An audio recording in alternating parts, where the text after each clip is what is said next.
Hello, everyone. I'm here with Santiago Morla. Hey, I'm Richard Leva. We are the organizers of the Sitecore user group Ecuador. And today we have two great presentations. The first one will be done by Hugo. He's from Coveo, and he will be talking about automation and integration tests using NightwatchJS. And then for the second part, we have Sandy Foley from Verndale, and she will be talking about Sitecore and Cognigy.AI. So welcome, guys, and let's get started. Hugo, can you please go ahead? Yeah, sure. Let's start. Thank you very much, Richard Santiago, for inviting me. Thank you, Sandy, for being there. And thank you, everyone else, for showing up. Today's presentation is going to be about automation and integration tests on Sitecore, and more precisely using NightwatchJS, which is the platform that we choose at Coveo. I'm going to talk a little bit about the motivation, about how you should be using Nightwatch. There is a little demo at the end, and the final results that we had after implementing all that. But before moving directly to the presentation, a little bit of background for those who I don't know yet. Thank you very much for being there. Hugo Santos. You can find me on Twitter, hsantos_x. You can send me an email if you want after the presentation. Send me some questions or anything else. I've been working at Coveo since 2016, so 3 years and a half.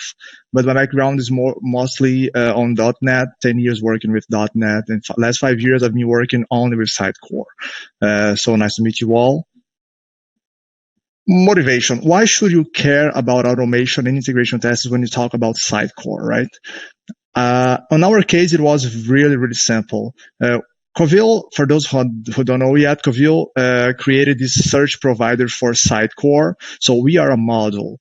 And when you are a model being installed on a Sitecore instance, that can be a problem really easy. The reason why is that Sitecore is powerful, right? Sitecore is really flexible. You can customize pretty much everything on Sitecore. You can create processors, pipelines, and etc. And that is cool. That's why people buy Sitecore, actually. The only issue is that when you are a model, you cannot predict all the scenarios on which you are going to be installed. And that is the problem that we have right now. So our clients, they are very creative. So we are trying to predict as much as scenarios as possible, but we are always finding those corner cases. So that creates a complexity. We are always fixing those little bugs, and that will actually, after fixing those bugs, what we do is that we create this manual test on our release process, just to make sure that we are never going to break that again, right? And you can add to that the fact that you are still supporting Sitecore 7, 8, and 9. So a lot of manual tests on a lot of different versions. That is not easy at all. That is one point. The second point is that right now we want to release more often, and pretty straightforward, right? Clients will never upgrade the package unless they really need. And more, I would say that in real life, that will never happen unless there is an upsell on everything like that. So since we have this very long release cycle, which used to be 2 months release cycle, the clients were losing a lot of the new features, and we are always releasing new stuffs, and clients were losing that, and then later they would ask for those releases on their release, and etc. That became a mess really quickly. And the reason why the release cycle was that long, again, was the stack of manual tests that we must execute for every single release. And that was the motivation. I mean, we knew that release cycle was only going to get bigger and bigger. And we weren't happy with 2 months. We will never be happy with 3 months or 4 months release cycle. So all that being said, we started to ask ourselves, what can we do to improve that? And the answer is pretty straightforward, right? We need to automate everything. I mean, everything is possible. Not everything 100%, but automating 80% is already better than 0%.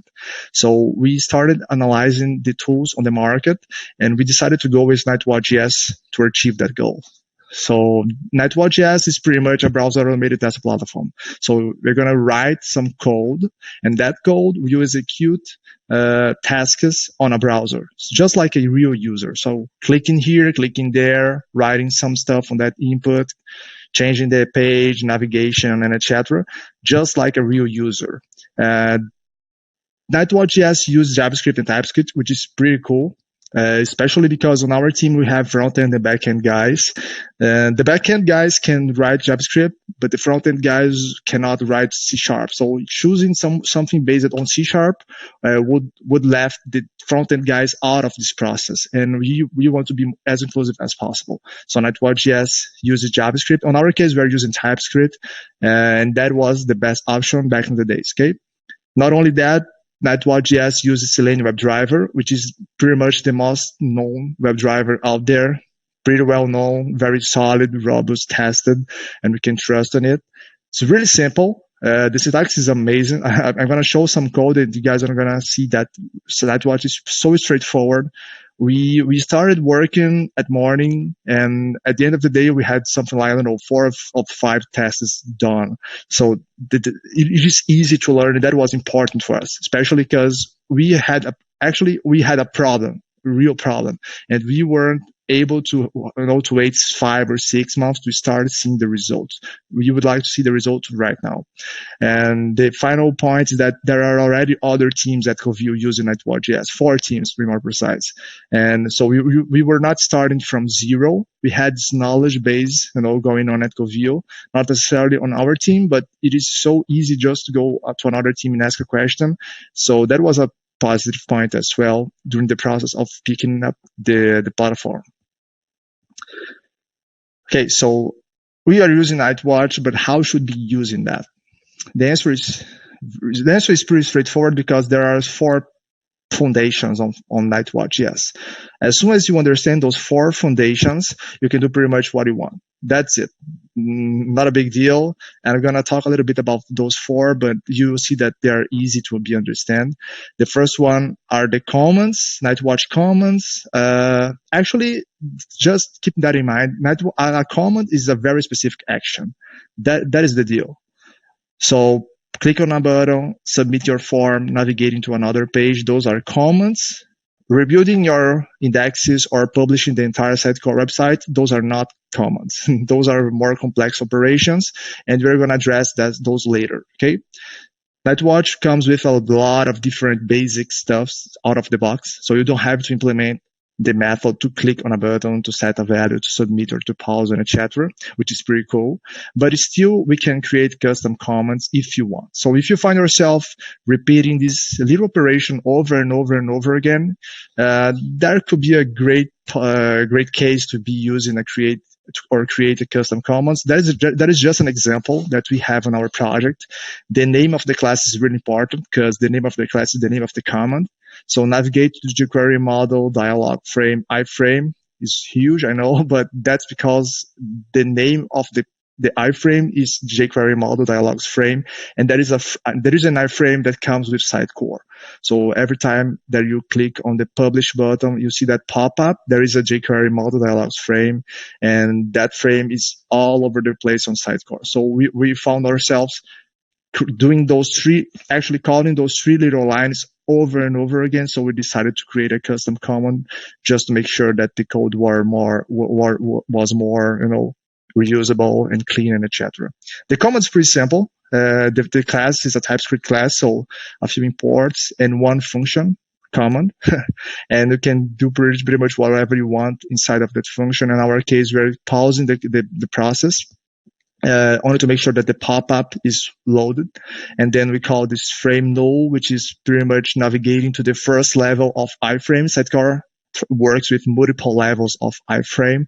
So I want to make sure that I'm at the first level, so then I can go to the first level, to the first iframe called jQuery model dialogs frame. That is just an example. It is really useful in our case, but you can create whatever you want if you need it. So command is the first foundation. The second foundation are the assertions. Assertions are pretty useful, especially because you are going to create tests, right? So we need validation. We need to validate something at the end. So you are going to call a lot of commands to do a few actions, to execute a few things. But at the end, ideally, you should be validating something, and you are going to use assertions to that. So again, Sitecore comes with a lot of different basic assertions. You can make sure that the title of your page is X. You can make sure that this given input has the task that you are waiting for. Again, there is the assert visible. Want to make sure that this given input or element on your DOM is visible, and there is a CSS selector, so pretty straightforward. Most of the guys are already used to it. You can create custom assertions too, but that will be a little bit harder than if you compare with the command. There's an example. The class is a little bit bigger. You gotta implement this NightWatch assertion interface. By doing that, you're going to be forced to implement 5 different methods. I'm not going to explain all the details because it's a little bit complicated, pretty honestly. But those 5 methods are going to talk to each other in this given way, and at the end, the final outcome will be a true or false. That's it. So in my case, I have created this assertion, which is elements have same text. So I'm gonna pass 2 different selectors. And my assertion is going to compare those, make sure that this text are the same, and that's it. Custom assertions are rare, pretty honestly. The quality of the out-of-the-box assertions are way better than the quality of the out-of-the-box comments. But still, if you need to do that, there is this framework that you can use, the NightWatch assertion interface. And again, the later to be using that assertion is pretty much straightforward. You can call it the same way that you call the out-of-the-box assertions. And those 2 are the basic foundations, the assertions and the comments. One level above, we have the page object, which is actually pretty much a class that will represent a page or a fragment of a page. So, for instance, the content editor will be a page object. Your index manager can be a page object. Your real page, your landing page is a page object. There is a class that contains methods. Okay, so methods related, business operations related to your page.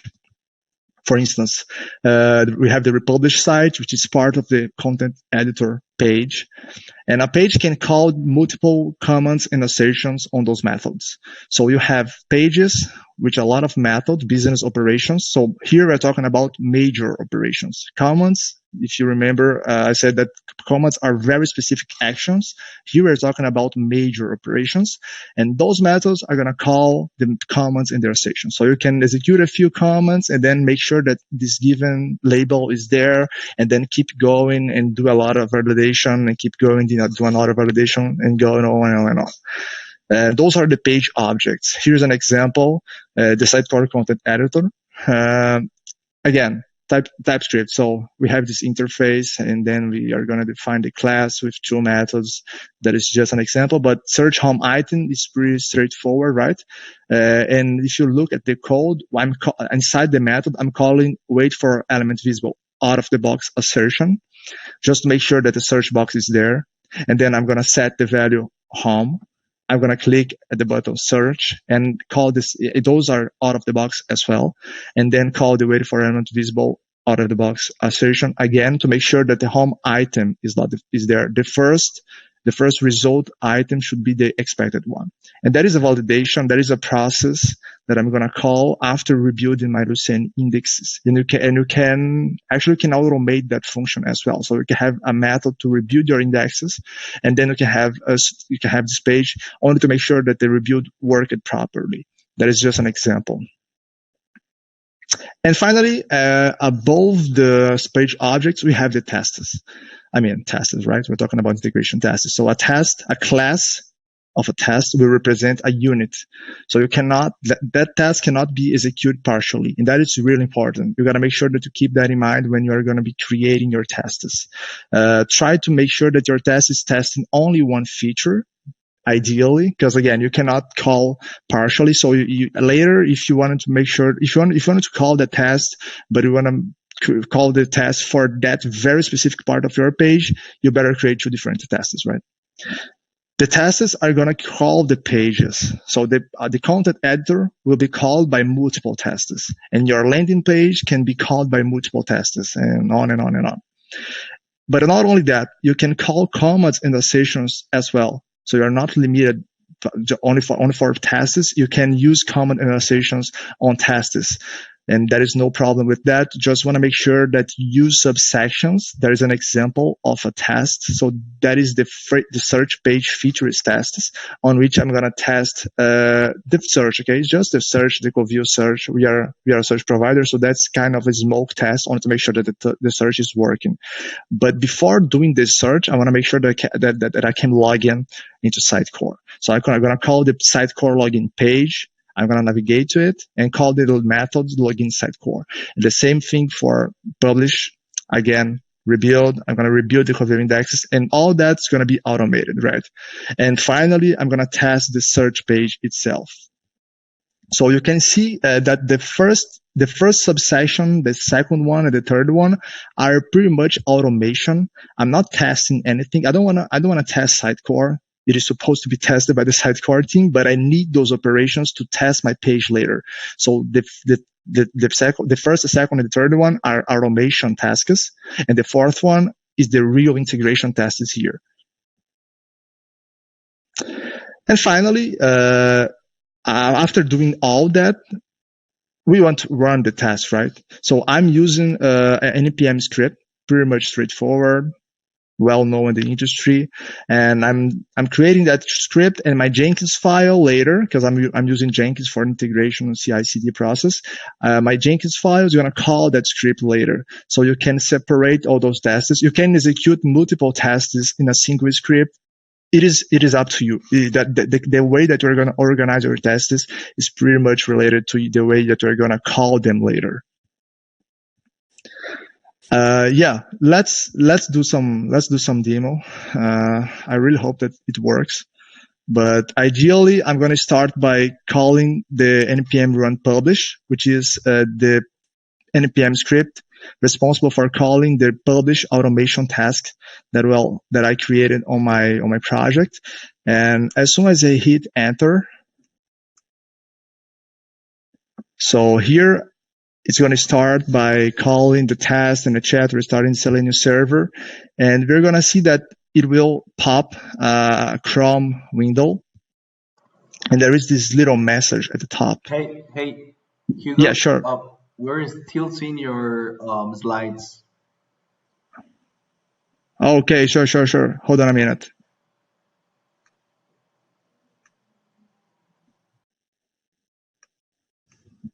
I'm going to fix that.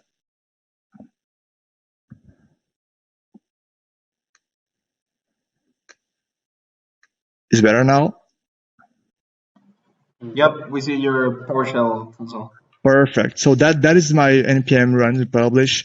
That is a script that I created to call the publish automation task, and it's pretty much straightforward. It's gonna publish my entire website. But the cool part of it is that it's gonna take a while, and that is normal. But there is this message here telling me that my Chrome is being controlled by automation task framework, and it's a publish, so it will take as long as it is needed to publish your entire website. My site is not that big, so it should be taking 1 minute max, and that is not really cool to be watching that, if you are here watching. But keep in mind that automation tasks are going to be executed on the background. So on my case, is Jenkins the responsible for be calling all those automation tasks and tasks. So if it takes 5 minutes, it's awesome, because you are saving 5 minutes from your day, because otherwise you'll be the one doing all those automation tasks that you have manually. So keeping that in mind, the publish is just an example. We have tasks for a lot of things. So the installation of our package is tested by an automation task. The republish, the rebuild of our indexes, the login. We have a lot of different tasks that we use that are not necessarily tested in Sitecore, but we need to execute those in order to be able to test the search features later. So this is just an example. We can see that it takes a while. That is normal. And again, as long as it takes, that's some time that you're going to be saving later, multiple times a day. And that's it. It is finished. So here's the report. After NightwatchJS execution, there is this little report. You're going to see that there are different subsections, and those sections are pretty much the sections that we defined on your class, on your task class. So make sure that you use them properly. Otherwise, your report will be pretty much impossible to be understood. I have a different task that I want to run as well, which is the search page features. So after doing all the automation part, I want to execute some real tests, right? And that is way cooler because here, the power of an automation tool is way more visible. You're going to see that it's going to be fast. I mean, really fast. They click here, click there, click here, click there, and then type this, type that. It's really fast, and we cannot beat it.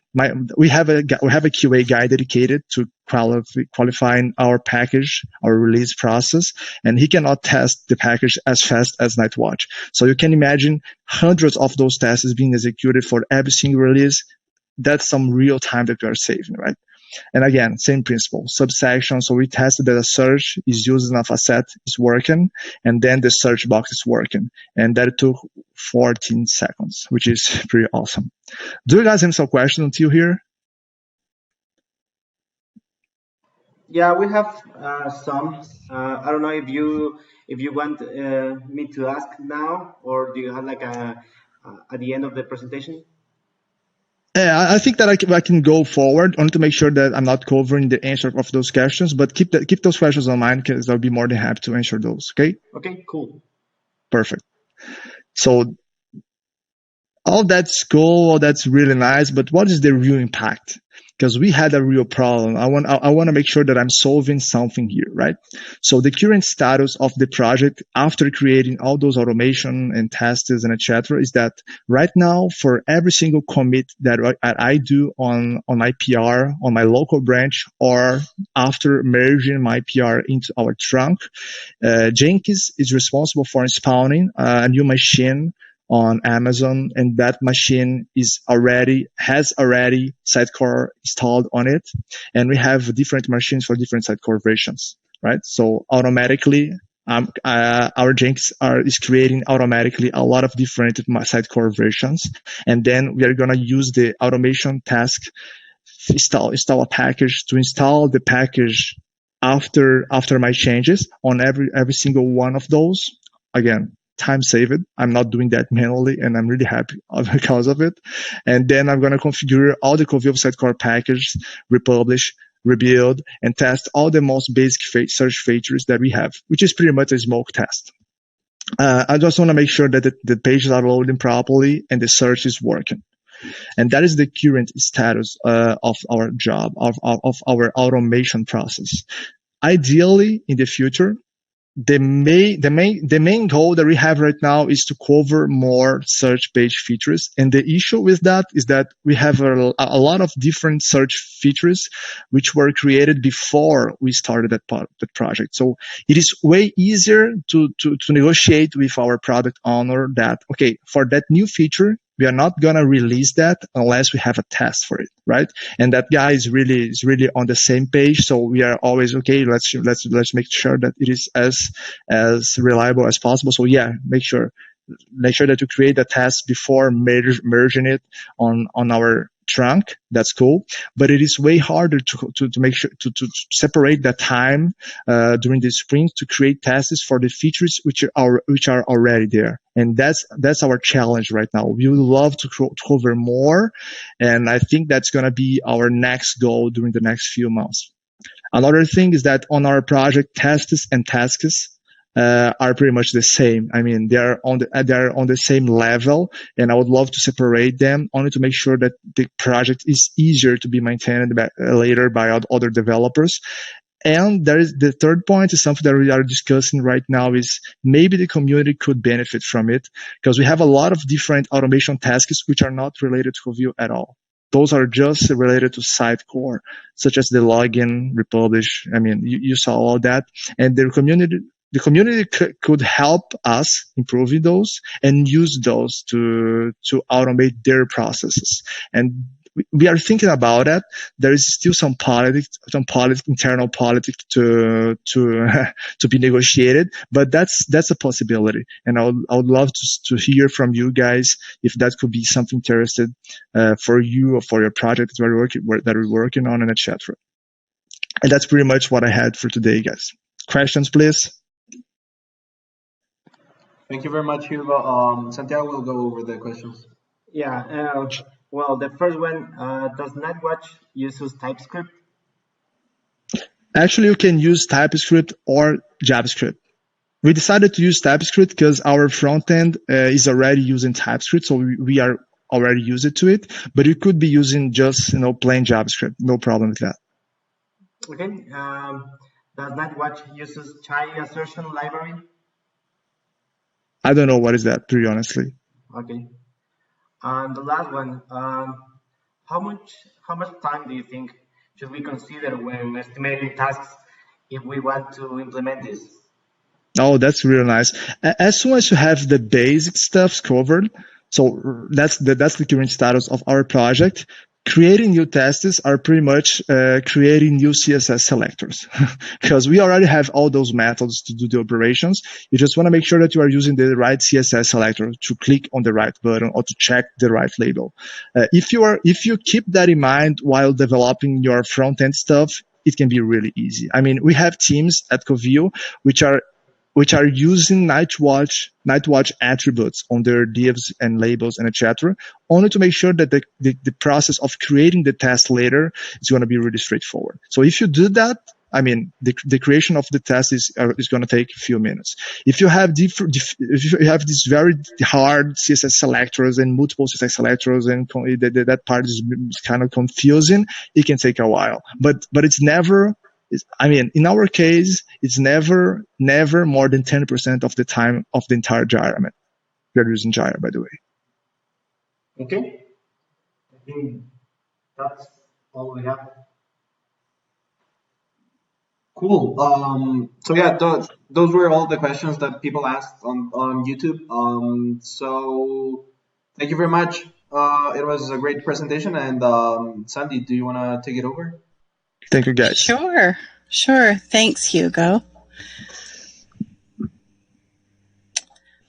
me figure out how to present.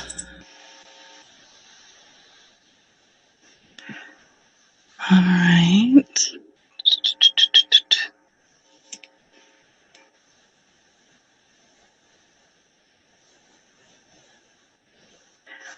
Okay, can everyone see a green PowerPoint on screen? Yes, we can see your presentation. Great. Okay, so this is Practical Voice Assistant Chat and Sitecore Pairings with Cognigy.AI.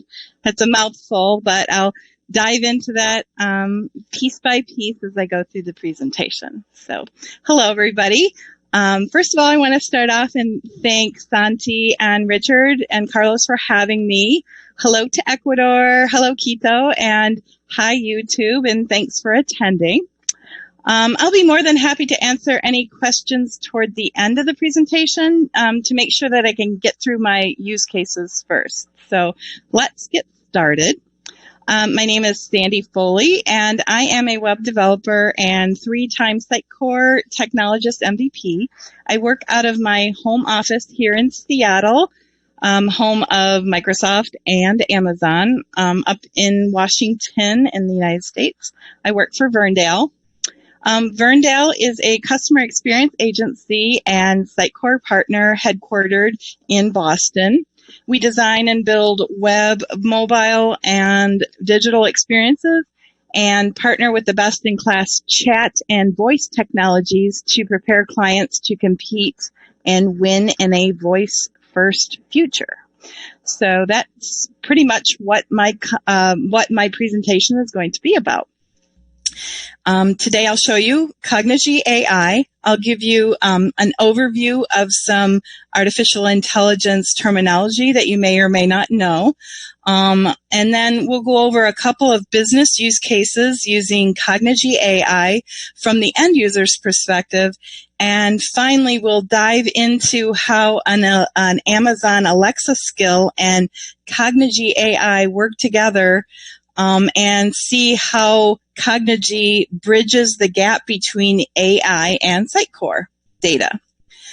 So you'll see how to make the most of your Sitecore content using chatbots and voice assistants like Amazon Alexa. So what is Cognigy.AI? First of all, Cognigy is the name of the company, and they have their roots in Germany, and Cognigy.AI is their product.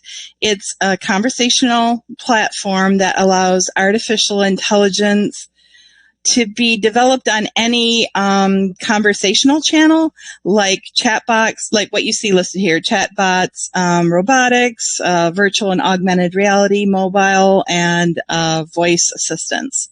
So this presentation will bring in the ability to use these and use Cognigy as your conduit and pull in Sitecore data.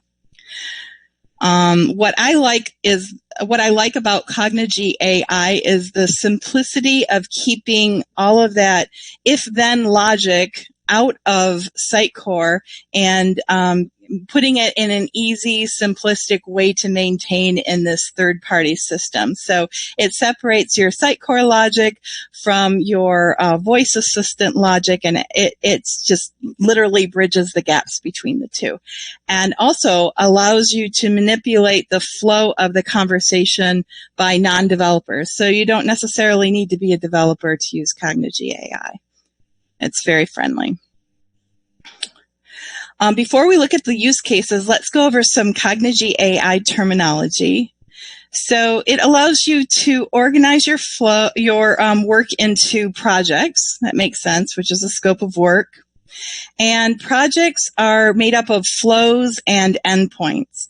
An endpoint is a channel that the Cognigy.AI is communicating with, like Alexa, Facebook Messenger, web chat, etc. And a flow is a graphical representation of the conversation. So a project can have more than one flow, and that's pretty common that it's going to have several flows. A node, as you might expect, is a step within a flow. And there are also this item called processes, which is a less technical flow. So it's a procedure that allows you to be a little less technical, and it's made up of 4 different types of nodes: a question node, condition, action, and message node. So we're going to start there. We're going to start with the less technical flow called the process, and see how that is set up in Cognigy.AI. And before I jump to that, just to give you a little background on what we're going to be looking at, the test case is going to be around a pet adoption site, and that has cats and dogs that are up for adoption. And I have very basic information in here about each of the dogs and cats, like name, description, picture, and breed, just enough to give a little bit of information and entice a potential someone out there ready for adoption to adopt an animal. All right, so we're going to take a look at Cognigy. Okay, so Cognigy is an online application, and as I mentioned, it's made up of projects. So you can see here's a list of 3 projects. I'm going to go into the pet adoption. I have some flows and some processes, or a process and some endpoints. You can see the flows pretty clearly. They're pretty self-explanatory. You have an initial flow and then a flow to go get the dogs and get the cats. And these are what are communicating with Sitecore to gather the information and pull it into the chat. And let's take a look at how the chat is structured within the process. So the process looks like a real simple flow chart. As I mentioned, there are 4 possible nodes within the flow chart, aside from the start and end. We have the ability to add a message, which is just stating an information. We have the ability to ask a question and a condition, like an if-then-else condition, and then an action, like maybe you want to run a flow. So as you can see within Cognigy, we're asking a question and the possible answers are dog and cat. And then that's within a question node. Within a condition node, we're evaluating the answer that was given in this node. This is equal to dog. Then we're going to follow this method. If it's not equal dog, then we assume you want a cat, and it's going to go follow this path down through the different nodes. The action, which is the flow, will get called, and we'll see this actually pulling in some Sitecore data. And then there's some follow-up questions and some follow-up responses and different messages based on the responses given by the client, as you would expect in a chat. So this is 100% automated. It's a very simple flow. We have 2 endpoints set up. I'm going to first demonstrate the web chat. The web chat is the way that you could easily apply this to an existing website. So the web chats have they have a web chat URL that you can set up, and there's a config URL. You would use both of these. There's instructions on how to get that all set up within your website, but it goes up very quickly, and we'll just take a look at it as an example. So I've decorated a little bit with my favorite dog, the husky. So here's a little chat bot. Let's get started. So it says hello. Because I'm in the demo environment, you're going to see this a few times. We are so happy that you're thinking about adoption. What type of pet are you interested in? And I'm going to say a cat. So I just click. And out pops the 4 cats that are available in Sitecore. So we take a look in Sitecore. We have these 4 cats, Clive through Stimpy, including pictures and so on. So you have the opportunity to put in as much information as you want here or as little, and then click off to gather more details about that cat. Maybe take them to the website itself. And from there, you can view more or answer the question down below. So here are 4 perfect cats currently waiting for you to adopt them. Are you interested in more information? Yes or no? And again, this is part of that flow. We're going to say no. And thank you. Come back again. So what is important to see what I've just done is that it was very mobile friendly. You notice I did not type anything from the very beginning. All I was doing was clicking the whole time. So that's the direction in which we're moving, obviously, and things are happening. People expect to be able to navigate easily on their mobile device very easily. So this definitely answers that question. I was merely clicking buttons the whole time. I could have gotten to a page for one of the cats just by navigating through this. So, and of course, all of this information is easily stored in Sitecore and pulled in through a simple API request to Sitecore to get the data itself.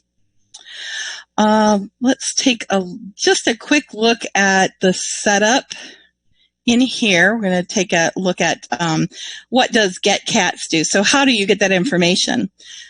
Let's see. We're in here. We're going to go in here. You can see all I'm doing is setting up an API an API call, I have a base URL that changes to make this public just for demo purposes.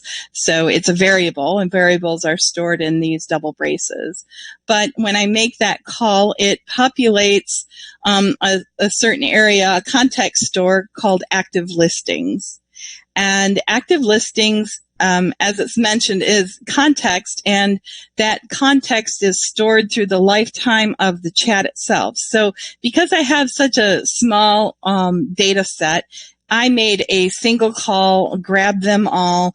If this chat was a little more sophisticated and it could ask, well, pull up Stimpy, the cat named Stimpy, that call, that's a little extra time that's not necessary. You can store it in your context, basically store it in session and retrieve it very quickly within your chat. So I make one single call to go get all the dogs and all the cats, and from there I can pick through the active listings, and which is stored in JSON, and display them.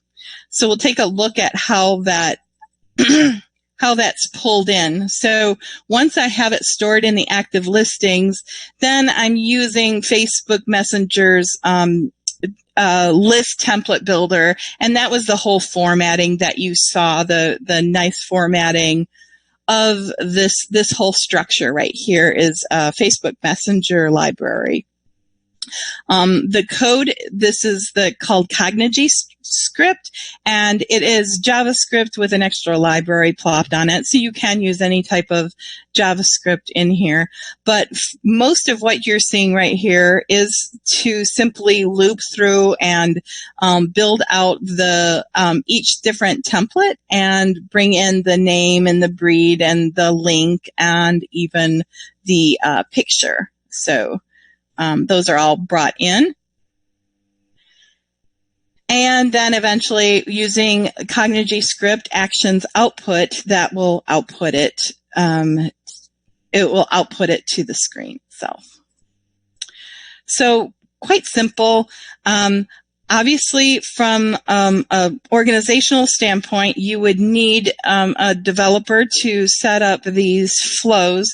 However, you can see how simple the process is and how adding and removing, with just a little bit of training, you could have your marketing folks working through, as long as you provided them with the flows to extract the Sitecore data, then and then set it up in some type of template form that displays it nicely. That can be done pretty easily. Okay.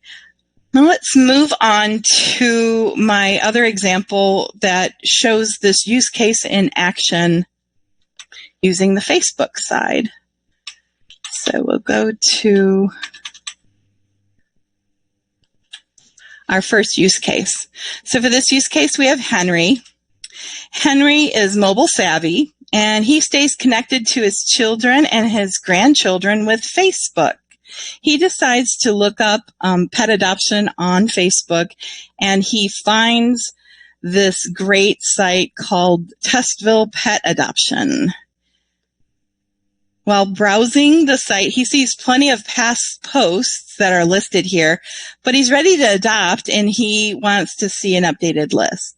So he sees this send message button. So I'm going to navigate over to just jump right into here. 1 second. Zoom controls in the way. Okay. So here we have, let me refresh to make sure everything's good. So here we have a live test site with limited ability, but I was able to get it working mostly. So we're going to take a look at the test button in here. So this is using the endpoint that you saw in Cognigy.AI, linking up to a Facebook developer account that allows you to use Cognigy in between your Facebook, Cognigy as your chat bot, and obviously Cognigy is pulling from Sitecore. So here's Henry. He's going to say get started. And we have immediately it mentions the demo environment, but it asks the same question. This time we're going to say, well, Henry wants a dog, so we're going to select dog. And what you'll see here is, hopefully it pulls in a different format. This is a slide format where you can see the different dogs that are stored in Sitecore. The format isn't that great.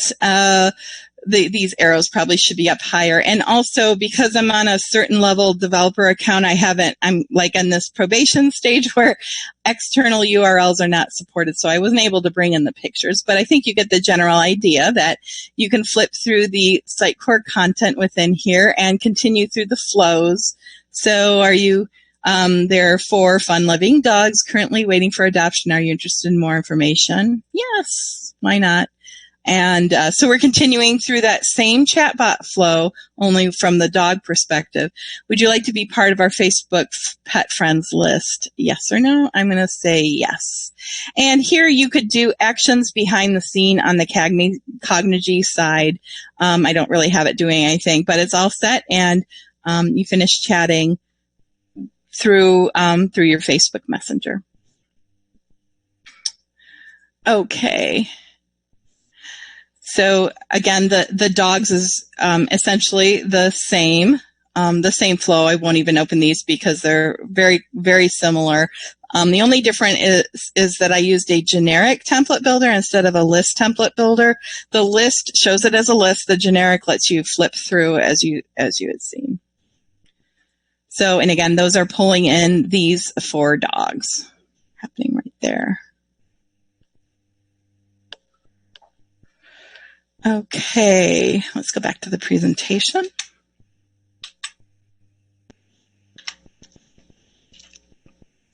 Okay, so that's a little taste of what Cognigy can do from a chatbot perspective. Before we move on to the Alexa example, let's go over some more AI terminology that you may or may not know. So this might be a little bit of a review for some of you, but for those of you who haven't worked with AI, this would be very helpful. So Cognigy has its own natural language processor built in. This is a processor that uses machine learning to answer questions and then convert the text to speech and speech back to text. And I'm sure you're already familiar with all the voice assistants like Google Home and Alexa. They have their own NLP, and those are very well built and sophisticated, and they're constantly learning. The machines are constantly learning. Cognigy.AI has the same sort of set of processing power as well. So they have their own. When you're hooking up a voice assistant, you have a choice between using the voice assistant's NLP or Cognigy.AI's. So you're not locked into necessarily always using the NLP if you have a more sophisticated one, or you feel the other one would handle your situation a little bit better. But anyway, NLPs use historical data and human-entered data to intelligently respond to requests. Then there are intents. Intents are human-entered data. So this is like an admin entering in this data that will assist with a response. So an intent is an action that's to fulfill a user's request. So when someone says, what's on sale at Amazon today, that is a request, and it has to match within the NLP, it has to match a specific intent so it knows what flow to continue on. So within the intents are sample utterances that are used for matching the speech to the proper intent. Just like I had said, what are the things on sale? That would be an utterance, and you would have sample utterances that are similar that you think could field the majority of the request to funnel into the actual intent. So as I mentioned, utterances are sets of phrases that you anticipate the user asking so the proper intent can be found and an answer can be given to the user. The NLP will convert the speech to text and then cycle through its intents to find the match. Within occurrences, you can either have synonyms or substitutions and also variables that are stored as key phrases. So let's take a look to the right over here. We have a sample intent. This is the purpose of this intent is to retrieve the weather for Seattle. So I called it the Seattle weather intent. And here I have 3 sample utterances that are attached to the intent. So I'm anticipating that the user may request, what is today's forecast, or can I get the forecast, or I want to know the forecast for today. So these are all samples, and they're different enough that you may want to spell them out. Notice that the word forecast has the curly braces around it. That's where these lexicon key phrases come in handy.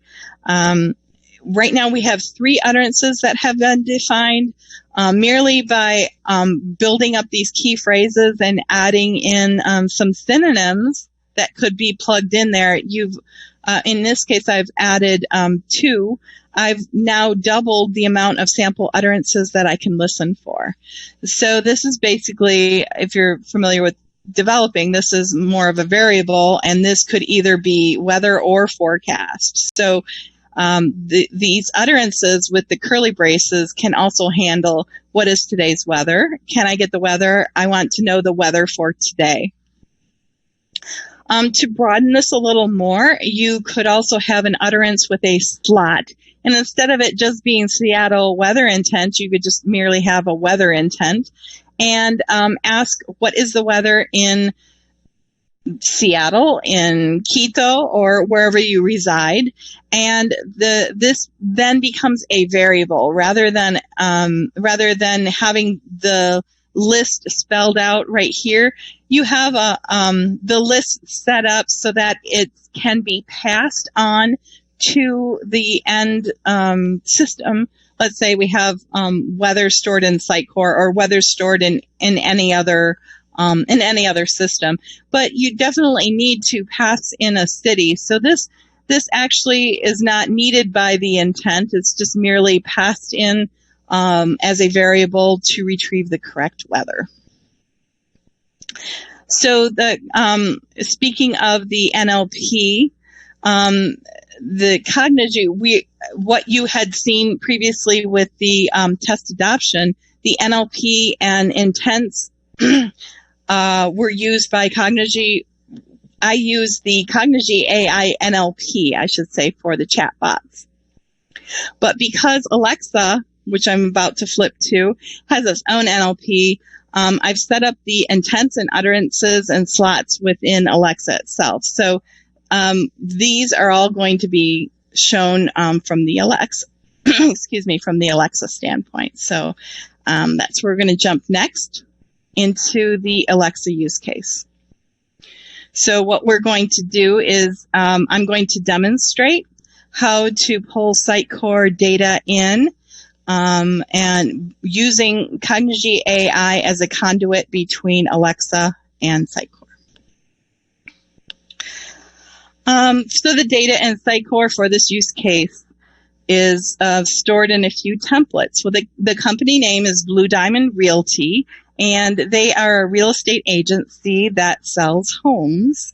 And here you can see a screenshot that shows the active listings. We have a few homes in here, as well as a few open houses. If that terminology isn't familiar worldwide, an open house means that between certain times, usually on the weekend, a real estate agent is sitting in the home for sale, and it's open to the public to come walk through and ask questions, and they don't even need a real estate agent to do that. I'm not sure if that's something that's worldwide or not, but that's the definition of an open house. I also have this folder called Mock Offers System, which I will show you in a little bit. Okay, so on to our use case. Here we have Kimmy. She is a real estate agent at Blue Diamond Realty, and she drives a Ford Fusion Energy, which is the first Alexa-enabled vehicle that came out here in the U.S. in 2017. I'm not certain that there are any vehicles that have Alexa built in other countries or not, but there's certainly many external plug-in devices that can be used in the car as well. But Kimmy works for Blue Diamond Agency, and she's a listing agent for a handful of the Blue Diamond listings. And as you may know, real estate agents can spend as much as 85% or more of their day away from the office, in their car, driving from home to home. But their connection to updated listing information while on the go is very crucial. So some of her basic tasks that would normally require a phone call to a human assistant in the agency office may be able to be taken care of by a voice assistant instead. So what we're going to do is take a glimpse into Kimmy's work life. We'll use the Alexa Developer Console rather than a regular Alexa sitting on my desk so that you can see a little bit more. We can interact a little more. Let me get into that right now. So if you're not familiar with the Alexa Developer Console, it's where you can set up a lot of intents and utterances, and you can also test them out. So we're going to go to the test area and hope the demo gods are working in our favor.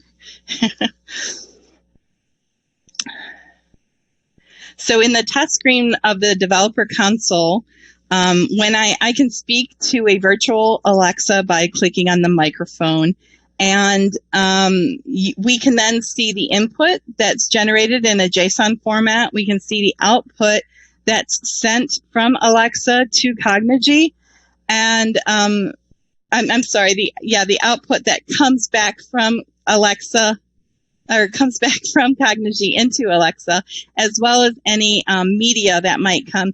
So down below, because our voice assistants are becoming more and more sophisticated with screens that show images or even videos, this area is reserved for that purpose to be able to test that in a way. So as I go through this, take a look at, you might want to look at the output if you can read it. And you can see that the images will change too. So let's give this a try. Okay, let me go back. Let's see. So Kimmy is in her car and she's ready to start her day. Load Blue Diamond. Welcome to the Cognigy demo environment. Hello. Your Blue Diamond Assistant is activated. Okay, so Kimmy's wondering if anything sold yesterday on her day off. So she asks, what are my active listings? Your active listings are Lago Vista, Laurel Way, and Shadow Hill. Kimmy's on her way to a showing, and she wants to know about upcoming open houses for that home. What is the open house for Lago Vista?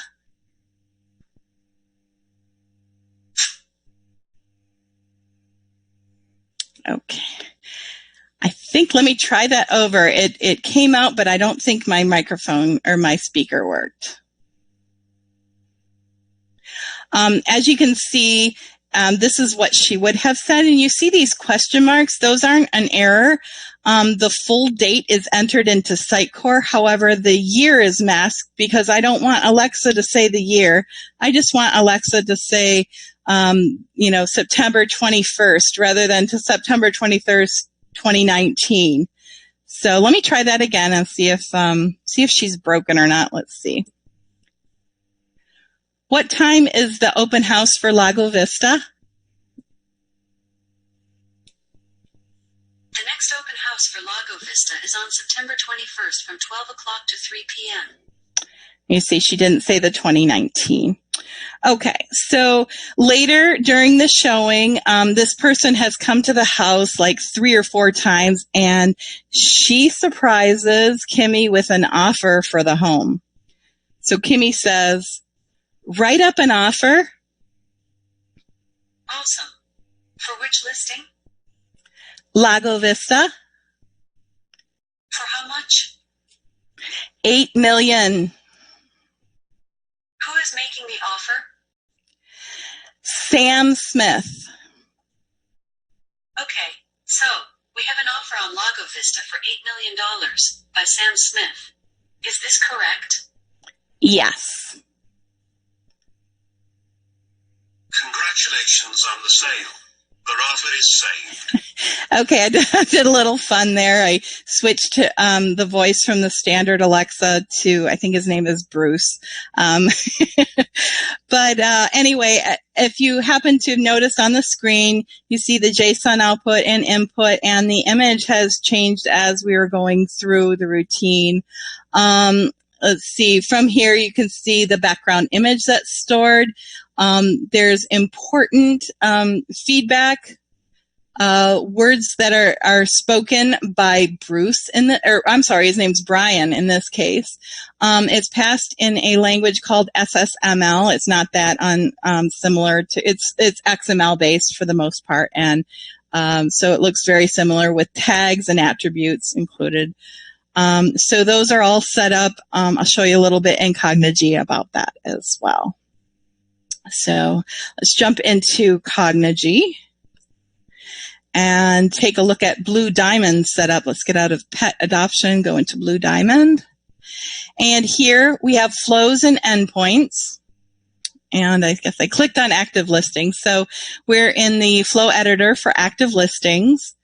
And let's take a look at, first of all, the easy one, the say. So these are specific nodes, and we have a node called the say node. And the say node allows you to write the SSML that is going to be spoken by Alexa or by Facebook Messenger or web chat or Google and so on. So it supports several channels, even SMS, Microsoft Teams, and so on. So what I've set up is the Alexa one. And have simply your active listings are, and then I'm looking in the context for stored information that I brought in from Sitecore in the active listings area, and I'm looking for the listing string. So let's take a look at how I built the listing string. Oh, and down below here you can see how you could add an image. Wording as well as a background image. So here I am accessing the active listings, getting the first response and getting the image, response 1, I should say. In looking at the code, again, this is JavaScript based, Cognigy script. And it should look really familiar. I don't think there's anything too Cognigy about, we're storing it in the context. So it stands for Cognigy context. So, after we retrieved from Sitecore, we're going to get a list count so that I can cycle through those. And so we're looking in the active listings result response length and looping through and creating a listing string that is human speakable. So I have commas in there and the word and. So when I'm asking for the active listing, it will say the first several and then the word and followed by the followed by the last listing. Jumped ahead a little bit. Take a look at initializing.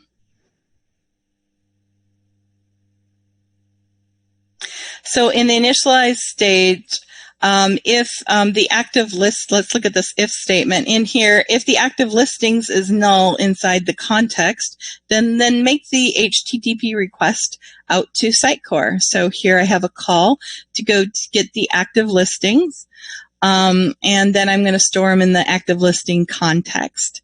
So here also you can see this access token. This allows you to pass in it allows you to access things that are gated. Let's see, things that you would need to log in for. So within Alexa, this is a little on the aside, but when you're setting up Alexa, you can actually link accounts in there. So for Blue Diamond may have would have had to set up in the Alexa developer console. They would have had to set up a linked account and allowed that to be passed through and receive the access token, which then can be passed through to Sitecore to make sure that the user is logged in and that they're authorized to pull that information back. So this access token is one more thing that can be passed from Alexa to Cognigy and then passed on to the next system in order to retrieve the data. Let's see. So we have several different flows. We have the get open house. We have the write offer for. The blue diamond endpoint is merely an endpoint that can be plugged in on the Alexa within the Alexa developer setup, and that allows Alexa and Cognigy to communicate. Little bit inside here. I wanted, if I have the time, I think I have. Could I get a time check, Richard? Yep. You should have like a few more minutes. Okay. Okay. All right, so I just wanted to show you a little. If you're not familiar with the Alexa Developer Console, I was speaking about intents earlier. I have 3 of my own intents here to get active listings. So I'm waiting for these sample utterances to be spoken. List the available homes, or what are my active listings? This is a very simple one. There's no things called slots or variables that are passed. Get open house times, if you recall, that was a little more sophisticated. I was asking for the open house for Lago Vista, so we do have this little variable that does end up getting passed through to Sitecore to pull in the proper open house. Writing an offer is a little more complicated. As you saw in the test, I had a dialogue going on with Alexa where she was saying what listing, for how much, and who's making the offer. So Alexa gathered up all that information based on this little intent, where I made sure that I could not proceed and move on. Alexa couldn't pass this information to Cognigy without gathering the listing name, the amount, and the buyer. And so there's a little intent confirmation where you can confirm what was spoken before it gets sent over. So this is a little out of scope for this conversation, but if you have any curiosity, or you're setting up intents and slots and you have any questions regarding them and all the logic about doing utterances and confirmations and prompts, feel free to reach out to me. So those are the main points, parts of Cognigy, and you can see the incredible power that Cognigy does offer.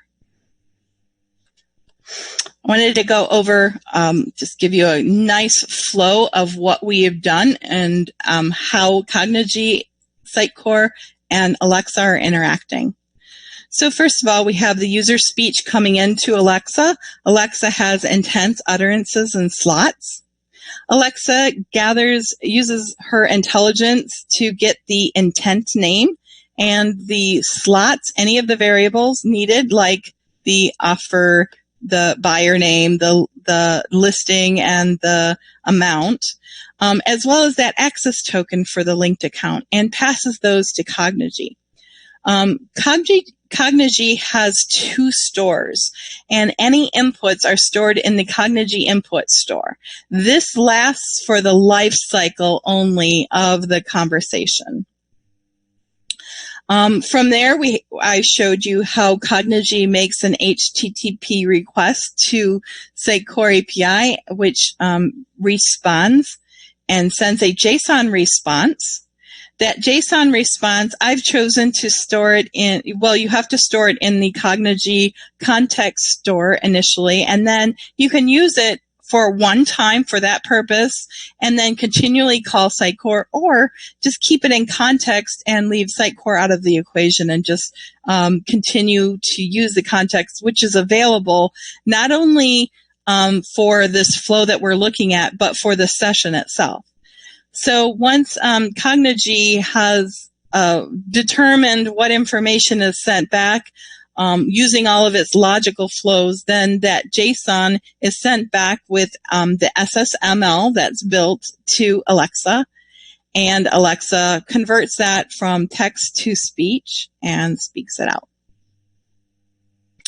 Here's a look at that JSON input that goes into from Alexa to Cognigy. You can see that you have this context, and we have an access token that comes from that LinkedIn account.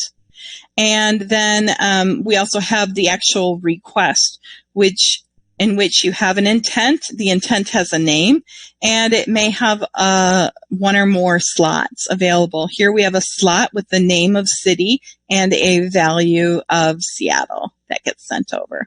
And the way to access that once it is inside the Cognigy input is merely by saying CI, and you look at the data, and then you have the request, intent, slots, city, value, and you can get that information. So the flows that I had shown you, like active listings, were relatively small, but Cognigy flows can get somewhat complex if you need to make round trips to your data store, in this case Sitecore, for a single request. So for instance, if a user wants to purchase a product, you may want to check the inventory after the user chooses the product, but yet before he or she actually purchases it. Since the voice assistants don't maintain state between requests, Cognigy has a mechanism called state, and it's stored in context and can be used to maintain state between the different requests. And this is an example of that, where we come in, we evaluate the intent. In this case, it's a yes or no intent. And then we evaluate, so we get a yes or a no response. And then we evaluate the state. Are we in a state of reordering the invoice, or are we not? And if we're in the state of reordering the invoice, then we do several different things, add it to cart and so on.